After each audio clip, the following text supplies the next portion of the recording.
Bab 1233 Berlutut. Wanita itu mengenakan bergaun polos, tanpa noda dan sangat cantik. Begitu melihat wanita bergaun polos itu muncul, Sanderye langsung menghela napas lega. Benar saja, Zala ini adalah kunci sebenarnya. Jika dia tahu gadis ini bisa menyelesaikan misi dengan memulihkan ingatannya, dia pasti sudah memberinya darah sejak lama. Mengapa dia harus menderita seperti ini? Sungguh menyebalkan. Ketika wanita bergaun polos itu keluar, mata semua orang tertuju padanya. Semua penasaran. Siapa ini? Tak jauh dari situ, lelaki misterius itu mengangkat bibirnya sedikit. Destri bergaun polos. Destri bergaun polos. Ketika mendengar perkataan pria misterius itu, beberapa pelayan yang tidak jauh di belakangnya terkejut. Pelayan Dewa Pei menatap wanita yang bergaun polos itu dan berkata, "Kamu adalah dewa pedang wanita yang mengenakan bergaun polos di belakang Sanderye." Dia telah menyelidiki wanita yang bergaun polos itu. Orang inilah yang bertindak gegabah di depan aula Tao Penciptaan, yang menarik perhatian sang guru, yang kemudian mengirimnya ke sini untuk menyelidiki. Dapat dikatakan bahwa akar dari segalanya adalah wanita di depannya ini. Orang di belakang Sanderye. Setelah mendengar kata-kata pelayan Dewa Pei, semua orang di lapangan tiba-tiba menyadari. Orang-orang dari kekuatan di belakang Sanderye akhirnya keluar. Semua orang memandang wanita bergaun polos itu dengan rasa ingin tahu. Dari luar, wanita bergaun polos ini tampak biasa saja dan tidak ada yang istimewa darinya. Lour Zuo keluar dan bertanya sambil tersenyum, "Tuan, apakah kamu kesini saat ini untuk mengambil jasad saudara Sanderye?" Wanita dengan bergaun polos itu melirik Lour Zuo. Lour Zuo menyipitkan matanya sedikit dan perlahan mengepalkan tangan kanannya, diam-diam mengumpulkan kekuatan, siap menyerang kapan saja. Meskipun orang di depannya terlihat sangat biasa, dia tetap tidak berani ceroboh. Ingat, lebih baik aman daripada menyesal. Wanita dengan bergaun polos itu tiba-tiba mengulurkan jarinya. Melihat ini, wajah Lour Zuo berubah drastis. Dia mengepalkan tangannya erat-erat. Aura yang mengerikan keluar dari tubuhnya, lalu mengalir ke lengannya dan berkumpul di tinjunya. Tepat saat dia hendak menyerang, wanita dengan bergaun polos tak jauh dari situ dengan lembut menekan jarinya dan membuka bibir merahnya. "Berlututlah." Bang! Itu hanya sesaat, dan sebelum Lour Zuo bisa bereaksi, dia menekuk kakinya dan berlutut. Bukan hanya Lour Zuo, tetapi semua orang di lapangan berlutut, termasuk pria misterius itu dan semua makhluk hidup di seluruh wilayah 9 negara. Dengan satu kata, dunia langit dan berbagai hukum ditekan, dan semua makhluk hidup berlutut. Pada saat itu, semua orang di lapangan tercengang. Sanderye juga bingung, karena dia juga berlutut. Wanita yang bergaun polos itu melirik Lour Zuo dan yang lainnya dengan tenang dan berkata, "Aku tidak suka orang berdiri dan berbicara kepadaku." Semua orang memandang wanita bergaun polos itu seolah-olah sedang melihat hantu. Pada saat ini, ketiga perspektif mereka runtuh. Terutama ketika mereka melihat ketiga pelayan dewa dan pria misterius itu berlutut, mereka menjadi gila. Berlutut. Ah! Terjadi keheningan mematikan antara langit dan bumi. Semua orang terbelalak lebar, menatap orang bergaun polos di kejauhan dengan rasa tidak percaya. Dalam kegelapan, Dewa Budo itu berlutut di tanah saat ini. Selain kebingungan, dia juga semakin ketakutan. Begitu kata-kata itu diucapkan, semua orang berlutut. Metode sihir macam apa ini? Apakah ini orang di belakang Sanderye? Pada saat ini, sang Dewa Budo merasa sulit menerima pemandangan di hadapannya, karena ini benar-benar di luar pemahamannya tentang Tao. Ini bukan sesuatu yang dapat dilakukan manusia. Pada saat ini, pelayan Dewa Pei dan 2 pelayan dewa lainnya membuka mata lebar-lebar, dan mereka merasa seolah tersambar petir, dan otak mereka menjadi kosong. Berlutut. Mereka bertiga hanya berlutut seperti itu. Bukannya mereka tidak mencoba melawan. Saat mereka bereaksi tadi, mereka mencoba melawan, tetapi sia-sia. Tidak peduli bagaimana mereka melawan, mereka tidak bisa berdiri. Semua kekuatan mereka, termasuk kekuatan magis, tidak dapat dikerahkan saat ini. Setelah keterkejutan muncullah ketakutan. Ketakutan yang amat besar. Kekuatan wanita bergaun polos di hadapan mereka benar-benar di luar pemahaman mereka. Mereka hanya merasakan ketakutan semacam ini dari satu orang, dan itu adalah guru mereka. Mungkinkah kekuatan wanita yang bergaun polos di hadapan ini mendekati kekuatan guru? Memikirkan hal ini, pelayan Dewa Pei dan yang lainnya menggelengkan kepala, menyangkal ide tak masuk akal ini. Orang macam apakah guru? Bagaimana orang biasa bisa dibandingkan dengannya? Wajah Lingyapan sepucat kertas saat ini. Dia berlutut di sana, menatap wanita yang bergaun polos itu. Orang yang paling ketakutan di tempat kejadian tidak diragukan lagi adalah Lord Zuo. Dia tidak menyangka bahwa wanita bergaun polos akan begitu menakutkan. Tanpa melihatnya bergerak, mereka semua berlutut. Ini keterlaluan. Pada saat ini, Sander Ye yang sedang berlutut tiba-tiba berkata, "Bibi." Wanita yang bergaun polos itu menarik kembali pandangannya dan berbalik menatap Sander Ye, "Bangun." Saat suara itu jatuh, kekuatan misterius di tubuh Sander Ye tiba-tiba menghilang tanpa jejak. Dia segera berdiri dan berkata, "Bibi, kakakku." Wanita yang bergaun polos menatap Sander Ye tanpa berkata apa-apa. Sander Ye ditatap seperti ini, hatinya tiba-tiba panik. Dia tentu teringat apa yang dikatakan bibinya, bahwa dia tidak akan pernah membangkitkan siapapun untuknya di masa depan. Wanita bergaun polos itu tiba-tiba merentangkan kedua telapak tangannya, dan dalam sekejap, pecahan pedang Kingsuan yang awalnya hancur berkumpul dari langit dan bumi. Dalam sekejap, pedang Kingsuan dikembalikan ke keadaan semula dan muncul di tangannya. Pedang Kingsuan bergetar sedikit, seolah mengatakan sesuatu.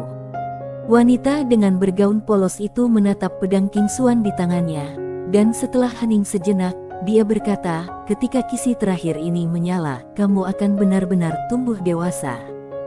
Mulai hari ini, kamu akan berjalan sendirian sepanjang sisa perjalanan. Apakah kamu bersedia?" Saat dia berbicara, dia menatap Sander Ye. Sander Ye tidak banyak berpikir dan mengangguk, "Ya." Wanita dengan bergaun polos itu menatap Sander Ye, "Aku akan memberimu satu kesempatan terakhir. Jika kamu memilih untuk berbaring sekarang, aku akan melindungimu selama sisa hidupmu. Jika kamu memilih untuk berjalan di jalanmu sendiri, kamu akan menjalani sisa hidupmu sendiri." Sander Ye terdiam. Baru pada saat itulah dia menyadari apa yang sebenarnya dimaksud bibinya, dan juga menyadari bahwa bibinya serius kali ini. Dia tentu saja menyadari betapa sulit baginya untuk menjalani sisa hidupnya sendirian. Tanpa dukungan bibi dan ayahnya, dia mungkin akan menjadi pengecut di masa depan. Pilih saja berbaring. Tak perlu dikatakan lagi, sejak saat itu, dia lepas landas sepenuhnya dan berbaris melintasi alam semesta. Pada saat ini, Tuan Pagoda tiba-tiba berkata, "Jalani sendiri." Sander Ye tidak menyangka kalau Tuan Pagoda tiba-tiba berbicara, dia pun sedikit terkejut. "Tuan Pagoda." Pagoda kecil berkata dengan serius, "Anak kecil, sekuat apapun orang lain, mereka tetaplah orang lain. Di dunia ini, hanya saat kamu kuat, itulah jalan tepat." Seringkali, sangat menyenangkan untuk mendapatkan kembali martabat yang telah hilang. Sama seperti di Bima Sakti, tidak peduli seberapa kaya ayahmu, itu milik ayahmu. Jika dia memberikannya kepadamu, kamu dapat menghabiskannya. Jika dia tidak memberikannya kepadamu, kamu harus mengemis. Tetapi, berbeda jika kamu punya uang. Kamu dapat menghabiskannya kapanpun kamu mau. Apakah kamu mengerti? Setelah apa yang terjadi tadi, dia benar-benar memahami sebuah kebenaran, martabat yang telah hilang hanya dapat diperoleh dengan mengambilnya kembali sendiri. Setelah terdiam beberapa saat, Sander Ye mengangguk pelan, "Aku mengerti." Sambil berkata demikian, dia menatap wanita yang bergaun polos itu dan berkata sambil tersenyum, "Bibi, aku telah memutuskan untuk menjalani sisa hidupku sendiri." Wanita bergaun polos itu menatapnya, "Kamu yakin?" Sander Ye mengangguk dan berkata dengan serius, "Tentu. Seperti yang dikatakan Tuan Pagoda, sekuat apapun orang lain, itu urusan mereka. Satu-satunya cara tepat adalah menjadi kuat sendiri." Mendengar perkataan Sander Ye, wanita bergaun polos itu mengangguk sedikit dan tidak berkata apa-apa lagi. Tiba-tiba dia mengarahkan jarinya ke pedang King Xuan. Weng! Dalam sekejap, suara pedang membubung ke langit dan bergema di seluruh wilayah 9 negara. Kisi terakhir menyala. Ketika kisi terakhir menyala, kekuatan dan tekanan pedang tak terlihat tiba-tiba menyebar dari medan, menekan segalanya. Semua orang di lapangan terkejut. Pelayan Dewa Pei dan pelayan dewa lainnya menatap pedang King Xuan di tangan wanita bergaun polos itu dengan tak percaya. Pedang ini telah menyebabkan mereka bertiga banyak masalah, dan sebelumnya, mereka sudah berpikir bahwa pedang ini terlalu abnormal, dan sekarang pedang ini telah disempurnakan lagi. Betapa menyimpangnya hal ini. Konyol. Wanita bergaun polos itu menyerahkan pedang King Xuan di tangannya kepada Sander Ye. Sander Ye mengambil pedang King Xuan. Saat dia menangkap pedang King Xuan itu, matanya tiba-tiba membelalak, dan jiwa pedang yang mengerikan tiba-tiba muncul dari tubuhnya dan langsung menuju ke kedalaman langit. Energi jiwa pedang ini langsung menembus batasnya sendiri. Energi kuat itu secara langsung melampaui tingkat energi alam leluhur dewa, dan masih melonjak liar. Tekanan kuat itu segera mencekik semua orang di lapangan. Semua orang terkejut. Selain itu, jiwa pedang Sander Ye juga mengalami perubahan kualitatif pada saat ini. Peningkatan ilmu pedang. Sekarang, baik wilayah kekuasaannya maupun ilmu pedang telah mengalami transformasi kualitatif. Semua orang di lapangan memandang Sander Ye seolah-olah dia monster. Bagaimana dia bisa meningkat begitu banyak? Sander Ye memegang pedang King Xuan erat-erat di kedua tangannya. Pada saat ini, dia merasakan bahwa jiwa pedangnya mengalami perubahan yang mengguncang murni. Metamorfosis. Sander Ye sangat gembira. Pada saat ini, dia merasa bahwa bahkan di alam leluhur dewa, dia hanyalah seekor semut. Perasaan tak terkalahkan. Perasaan yang telah lama hilang. Dia memaksa dirinya untuk menekan kegembiraan batinnya dan berkonsentrasi merasakan perubahan pada jiwa pedang. Setelah waktu yang tidak diketahui, dia merentangkan kedua telapak tangannya, dan pedang Yi perlahan mengembun dari telapak tangannya. Saat jiwa pedang itu mengembun, suara pedang lain membubung ke langit, bergema di seluruh wilayah 9 negara. Pada saat ini, pedang-pedang di seluruh wilayah 9 negara bergetar terus-menerus dan menyerah. Satu pedang menyerang, 10.000 pedang pun takluk. Sander Ye membuka matanya dan menatap pedang Yi di tangannya.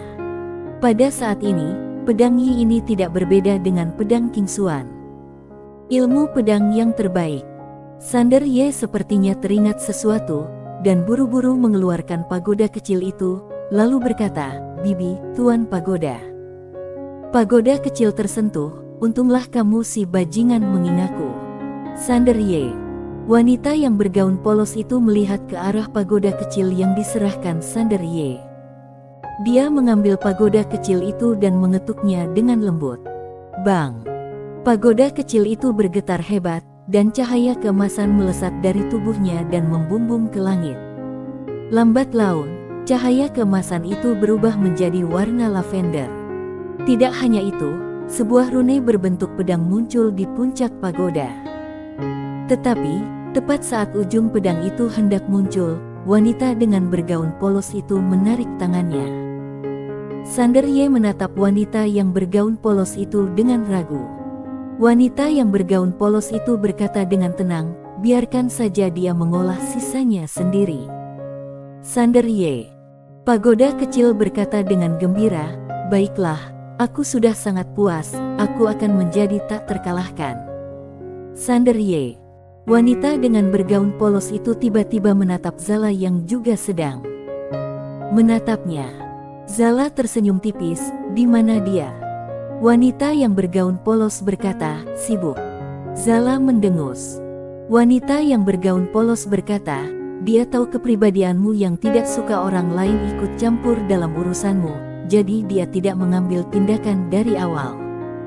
Setelah terdiam cukup lama, Zala berkata lirih, aku tidak menyalahkannya. Wanita yang bergaun polos menatap Sander Ye, aku pergi.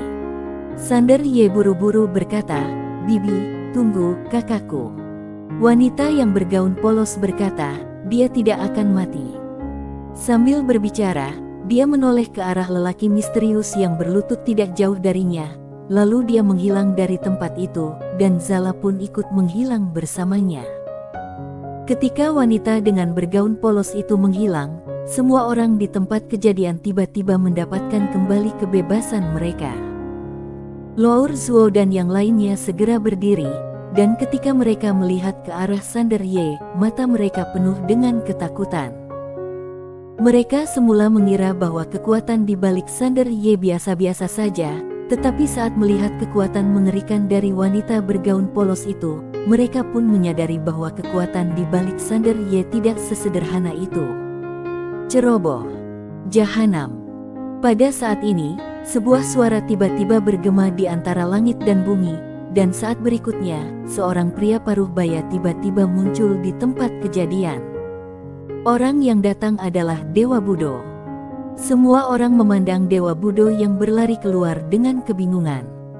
Dewa Budo itu menunjuk Pak Gu dengan marah, Jahanam, kamu benar-benar memanfaatkan kehadiranku untuk melakukan hal yang jahat seperti itu. Tuan Ye tidak punya dendam dengan kelompok tentara bayaran Dewa Budoku, mengapa kamu menargetkannya? Pak Gu menatap Dewa Budo itu dengan tidak percaya. Tepat saat dia hendak berbicara, Dewa Budo itu tiba-tiba meninju. Bang! Orang tua itu dipukul hingga tewas di tempat sebelum dia sempat bereaksi dan tidak ada jejak tubuhnya yang tertinggal. Setiap orang. Dewa Budo itu segera berbalik dan membungkuk dalam-dalam kepada Sander Ye, Tuan Ye, aku benar-benar minta maaf. Orang ini memanfaatkan waktu istirahat aku dan membawa orang untuk mengincar kamu.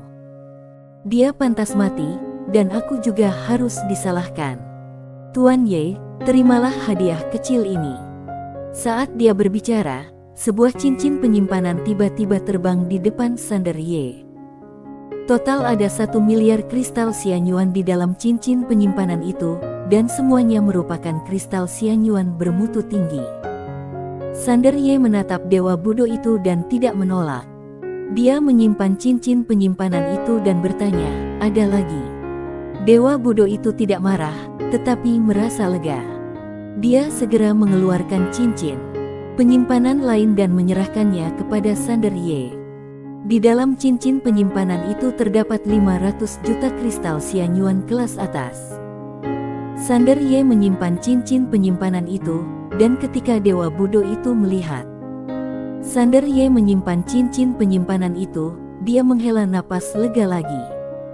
Dia membungkuk dalam-dalam kepada Sander Ye dan berkata, Tuan Ye, mulai sekarang.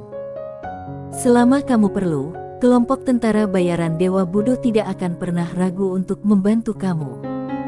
Sambil berkata demikian, dia membungkuk dalam-dalam, lalu berbalik dan menghilang. Tentu saja, dia tidak akan mempertaruhkan nyawanya untuk Sander Ye. Meskipun wanita dengan bergaun polos itu menakutkan, Allah tahu penciptaan bukanlah sesuatu yang mudah. Baginya, mundur sekarang adalah pilihan terbaik. Setelah Dewa Budo itu pergi, Lingya Pan tiba-tiba muncul di hadapan Sander Ye. Dia menatap Sander Ye dan membungkuk dalam-dalam. Tuan Ye, aku minta maaf atas apa yang baru saja terjadi. Aku harap. Sander Ye tiba-tiba mengayunkan pedangnya. Jibi. Kepala Lingya Pan langsung melayang keluar. Darah seperti pilar. Sander Ye menatap kepala yang terbang itu dan berkata dengan tenang, aku memaafkanmu. Setiap orang. Bersambung.